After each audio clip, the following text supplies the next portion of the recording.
Flashback. Thank you. Thank you. Nice to be back. I understand you've got an announcement to make.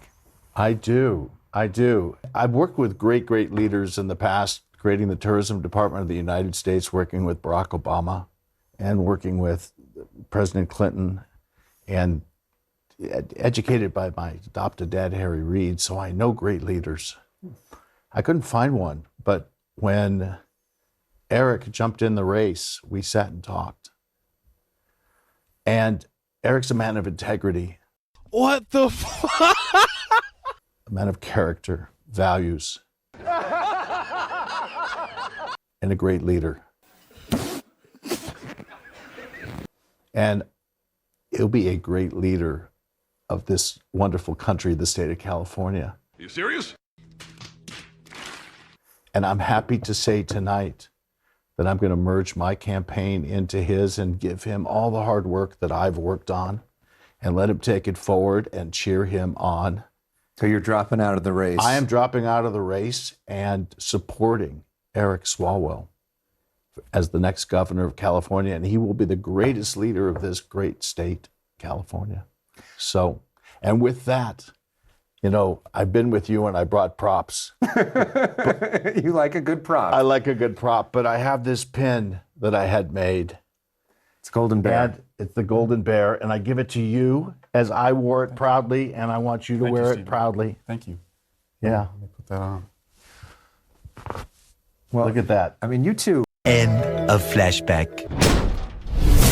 Well, that didn't age well, did it? Yeah. Okay, so we just keep getting more and more information. It's overload. It's information overload. So much coming out with the whole Eric Swalwell thing, but you saw the before, and we're going to do some serious contrast here because now we're going to jump forward from that in the past, and we're going to show you what Cloobeck sounds like today. And if you've not seen the footage yet of the interview that he did in front of his compound, you are in for a treat. And if you've seen it, enjoy it again. And then this is really going to get you. I want you to pay very close attention to one particular thing that he says in this interview, because I'm going to bust him out. And I'm going to show you an article that will knock your socks off and kind of expose the hypocrisy and how crazy all of this is, because this is just so twisted.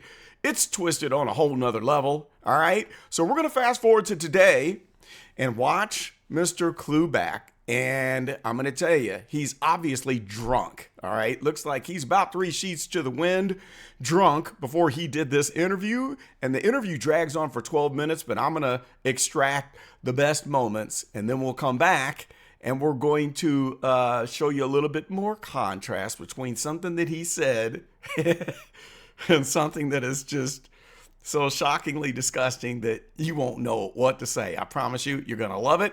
But first, let's cut to the clip. I guess first off, your initial reaction to everything that's happened since Friday.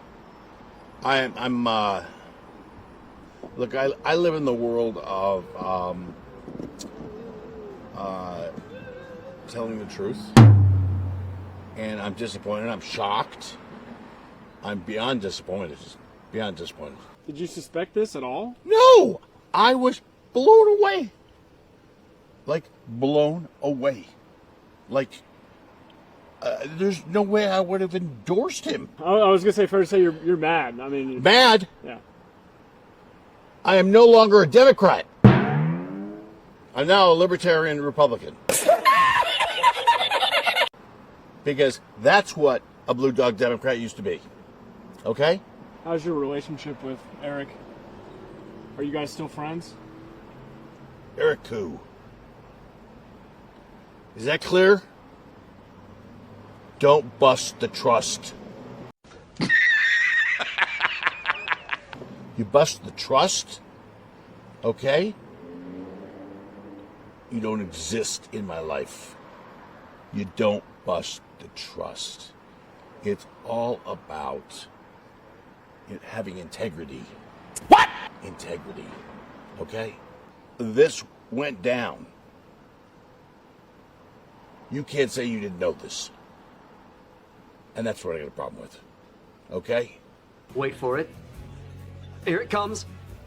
Almost there. I got a problem with it because it's about being ethical and moral and telling the truth. Oh my God! Wow! Being ethical, moral, and telling the truth. Okay, so that was enough of that drunken rant. I can't take much more than that. If you want to watch the whole thing, I'll put the link in the description. You can watch the whole 12 minutes. And what you're going to notice, if you're like me, I'm like a human lie detector. I pick up on stuff. I do some of the same stunts that you see in the human lie detector folks who like pay attention to small little things. And what I can tell you is this guy was lying throughout the entire interview. I could tell every single one of his statements where he was lying and covering stuff up. And the part where the reporter asked him, well, what did he say? Did you kick him out of the house? And then he backs off and turns real quick and says, well, I don't know. Well, it's because he didn't kick him out of the house. He was lying. He made that part up. He knew all of this. He knew it all. So let's get on to his morals, okay, as we jump over here to this article on AOL.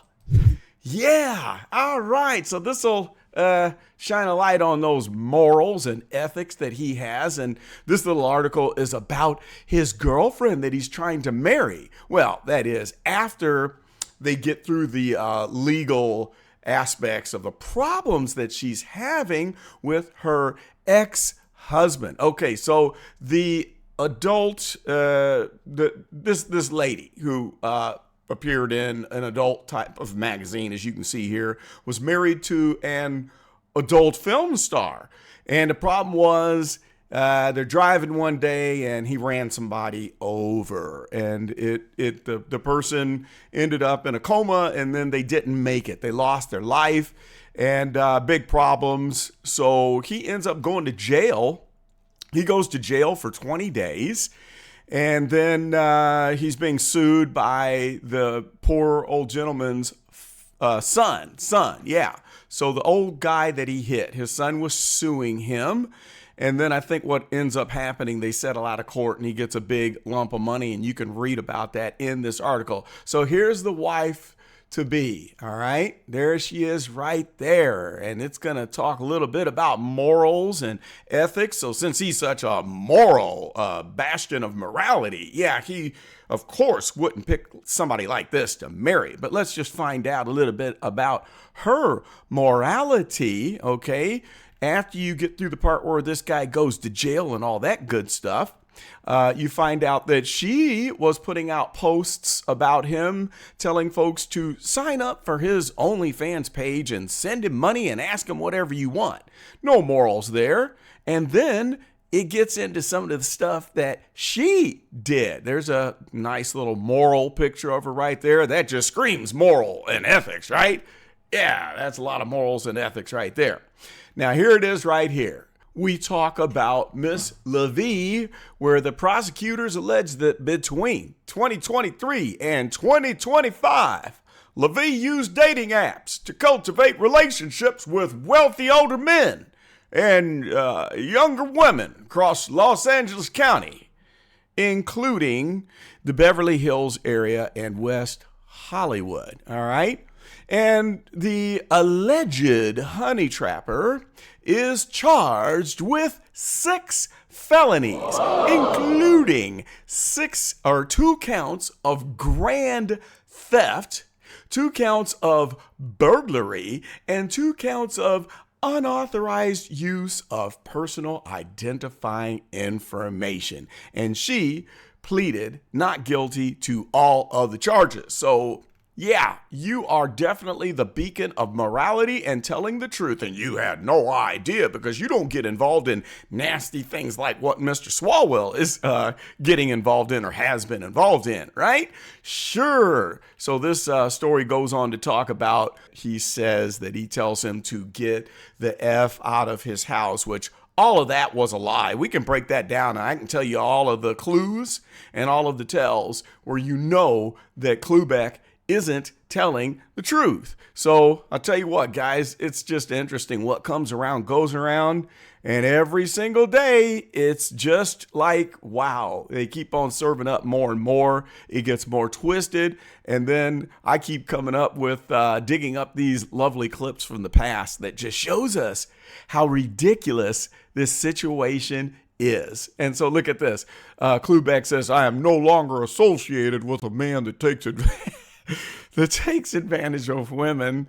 Says the guy who's being taken advantage of by a woman who took advantage of several other men. Yeah, but he supports women's rights. How about that? Okay, so I want you to answer a question posted in the comments. What do you think about this guy, Cloobeck? Do you think he knew everything that was going on with this guy right here?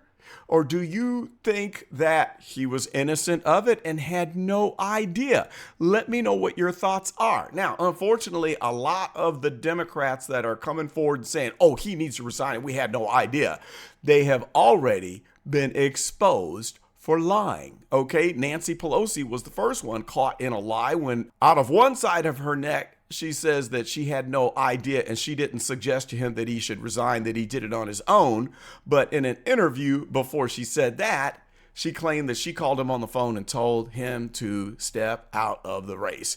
And then his best friend, of course, and oh man, maybe we need to do a video about that. His other best friend, not Cloobeck, the other best friend who is a member of Congress, they kind of found him in the video of him laying in the bed with one of the victims. He was present when some of the nefarious things were going on, but he had just said that he had no idea that Eric was involved in any of this. So they're all getting busted for covering it up. And why did they cover it up? Post in the comments also and let me know why you think all of these Democrats chose to cover up all of the misgivings while, of course, screaming about the Epstein files. But why do you think they covered up everything that he was doing? And they knew how much of a predator and a monster that this man was. I'll be curious to know.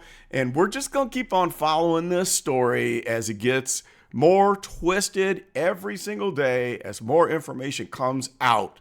I'm going to be on top of it and we're going to discuss it. And we'll see you in the comments. I'm still getting back to the comments from the last several videos because y'all been going crazy. The comment section is on fire. But welcome aboard, all new subscribers. There's about 300 new folks. Thank you very much. I'm so glad to have you. We're going to have a lot of fun here. So anyway, that's all I got for this one. This is Carlton, and I am out.